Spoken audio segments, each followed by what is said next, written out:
most of you, if not all of you, I hope all of you, know that Leonardo da Vinci is the famous painter of the Mona Lisa, The Last Supper.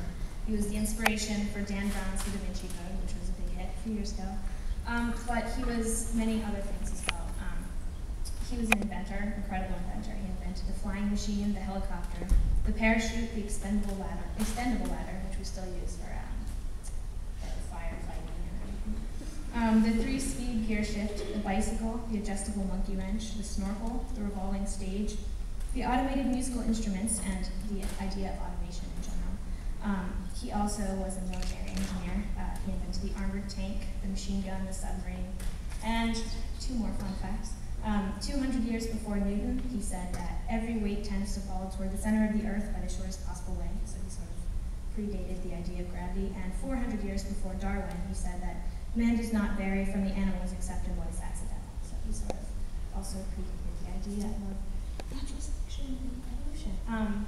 So, this is fascinating to me. So, I guess I'll start with what my inspiration for my project was. These are the faces of Leonardo da Vinci, by the way. As the only self-portraits he's ever done. There was a study on it, and so these all match his faces. So, my inspiration for my project was one day in March, I went into my parents' bedroom. I was actually looking for gum. We had gum in each other in my house.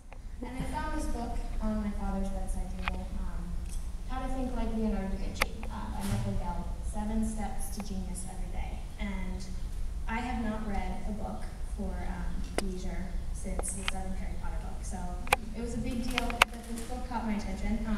So I picked it up, and as it turns out, I read it cover to cover in one college trip, way down to Vermont. And the book is a mix between a biography of Leonardo da Vinci and sort of a how-to on, I guess Michael Gelb says that every human has the potential to be a genius, because genius is made and not born.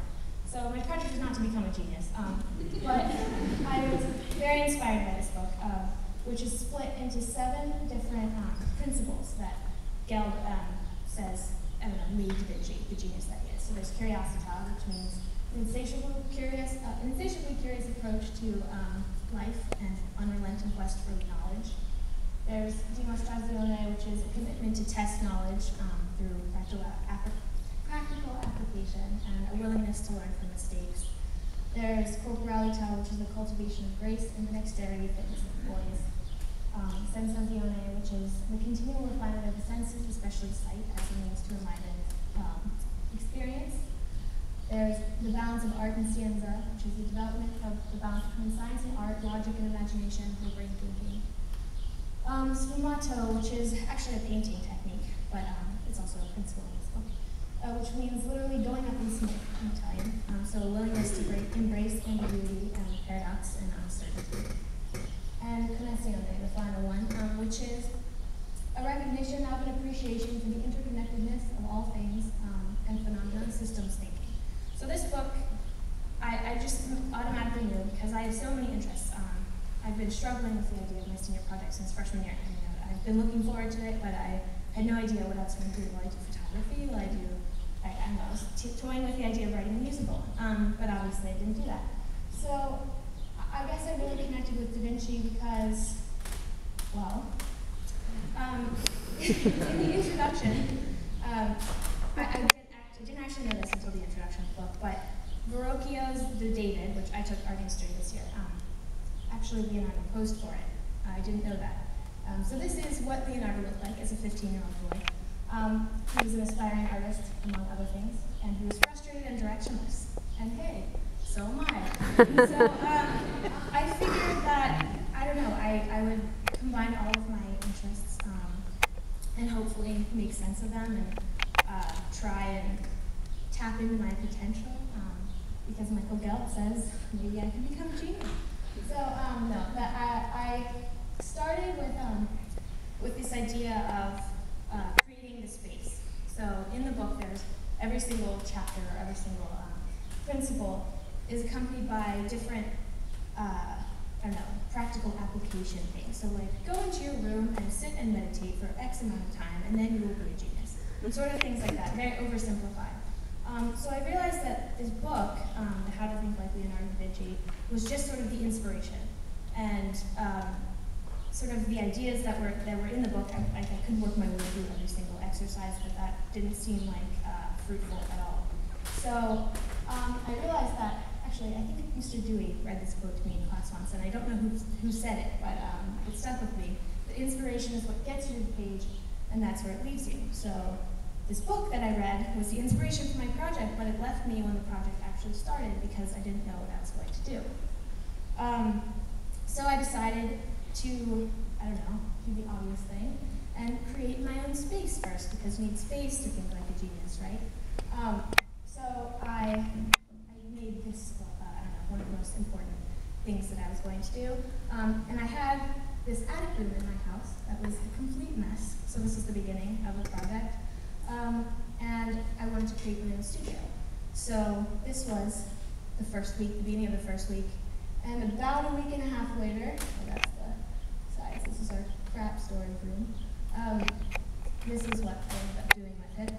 Clearing it out, putting up prayer flags. I thought that was very sweet. You know, anything to do. My easel, my books, my yoga mat. So also I decided that I need to have some sort of continuity throughout this project because it's really abstract. And it was more about the process than the final product, because I could have made something concrete, but I didn't want to do that. So I wanted to have at least something concrete. So I decided to have touchstones, I call them. Every morning I would rise early.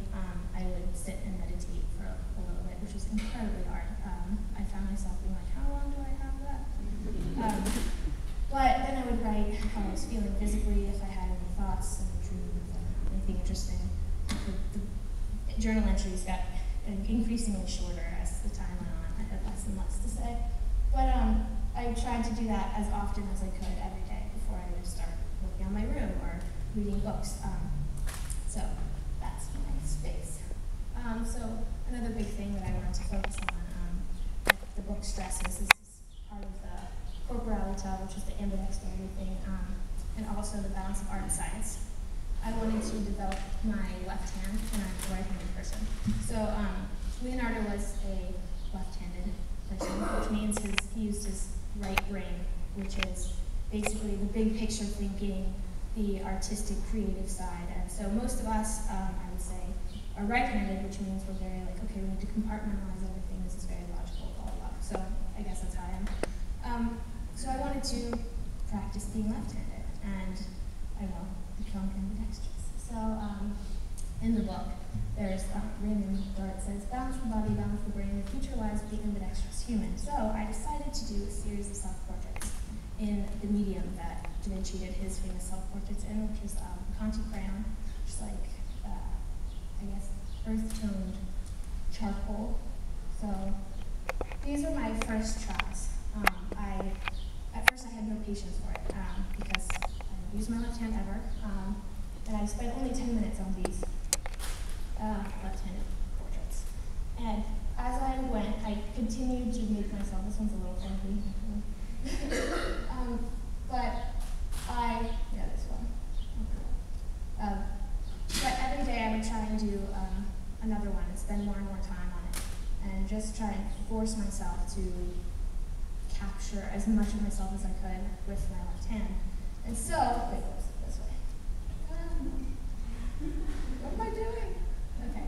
So by the end, this is sort of the one that I was most happy with. So this is my left-handed self-portrait. But I guess this was just sort of an experiment that I was doing throughout. But in addition to that, so that's my progression. This is a quote from Leonardo da Vinci about his journal. I kept a journal throughout. This is to be a collection without order, taken from many papers which I have copied here, hoping afterward to arrange them according to the subject of which they treat, and I believe that I shall have to repeat the same things several times for which the reader blame me not. So I would, in addition to waking up and writing how I was feeling, whatever, I would go out into the world. Sometimes, for example, I went to a horse stable one day and just observed the horses for a few hours and tried to draw them. And I learned that it is impossible to draw a moving animal.